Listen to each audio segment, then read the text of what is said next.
Bismillahirrahmanirrahim. Assalamualaikum warahmatullahi wabarakatuh. Sebelumnya, perkenalkan nama saya Putri Zahriyana dari jurusan Akuntansi Syariah. Pada video ini, saya akan mempresentasikan tugas dari mata kuliah Applied Data Analytics pada pertemuan pertama dengan judul Optimalisasi Zakat di Basnas atau singkatan dari Badan Amil Zakat Nasional. Lanjut pada slide pertama, kita membahas tentang apa itu definisi atau pengertian dari applied data analytics atau yang disebut M. Jadi apa itu applied data analytics?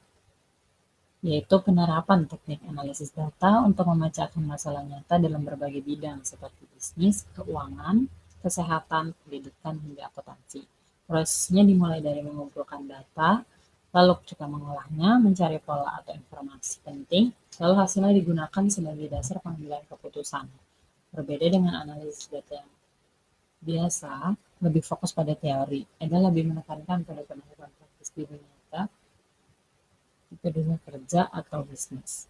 Jadi, applied data analytics adalah penerapan analisis data secara praktis untuk menghasilkan keputusan yang tepat dan bermanfaat dalam menyelesaikan masalah yang ada.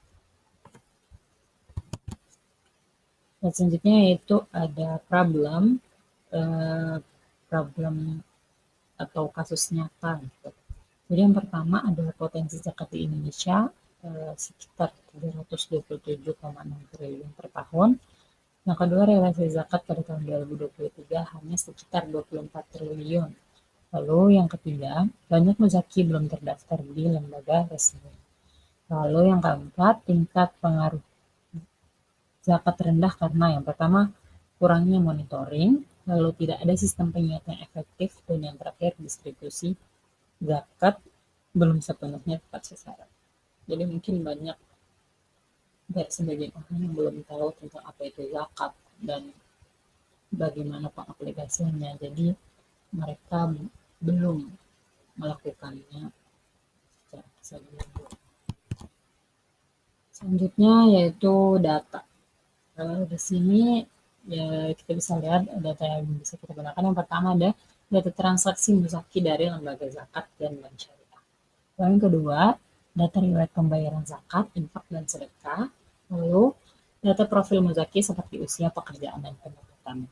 Lalu data mustahik atau 8 asnaf, yaitu fakir, miskin, amil, mu'alaf, garim, fisabilillah, dan ibnu sabil. Lalu yang terakhir, data perilaku penggunaan aplikasi zakat digital seperti Basnas App, GoZakat, Link Aja Syariah. Next, langkah analisis yang mungkin bisa kita ambil, yaitu yang pertama, data collection, yaitu mengumpulkan data muzaki dan mustahik dari sistem Basnas dan Mitra Bank. Yang kedua, data cleaning, yaitu memastikan data valid, tidak ada duplikasi, dan memperbaiki data yang sama. Lalu yang ketiga, pattern recognition, yaitu menganalisis pola pembayaran muzaki. Kita bisa melihat gitu, apakah dia rutin atau sering menunda untuk melakukan zakat. Lalu yang keempat, prediction dan recommendation. Jadi di sini ada beberapa poin, yaitu memprediksi muzaki potensial yang belum rutin, lalu memberi reminder otomatis via SMS, email, dan aplikasi, lalu menawarkan kemudahan pembayaran zakat digital, dan menggunakan data kemiskinan untuk menentukan prioritas mustahik. Lalu selanjutnya itu keputusan dari langkah analisis yang di slide sebelumnya. Keputusan yang kita bisa ambil ada sebagai berikut, yaitu membuat sistem pengingat zakat otomatis berbasis aplikasi dan SMS, lalu meningkatkan layanan pembayaran zakat digital agar lebih mudah, cepat, dan transparan. Lalu menentukan distribusi zakat tepat sasaran sesuai data mustahik, lalu meningkatkan kepatuhan muzaki dan kepercayaan masyarakat pada lembaga zakat. Lalu nilai islami atau nilai islaminya, jadi yang pertama ada amanah, pasti sebagai lembaga zakat kita harus amanah. Jadi amanah dalam menjaga kepercayaan nasabah melalui transparansi data dan pengelolaan zakat. Yang kedua, keadilan atau adil, memastikan perhitungan zakat dan cicilan dilakukan secara tepat dan adil sesuai syariah. Lalu maslahah atau kemanfaatan bersama, yaitu meningkatkan kepatuhan zakat untuk kesejahteraan umat serta menjaga stabilitas keuangan bank syariah. Sampai pada kesimpulan, jadi kesimpulannya ialah penerapan applied data analytics atau ADA dalam pengelolaan zakat membantu lembaga seperti Basnas meningkatkan efektivitas dan transparansi.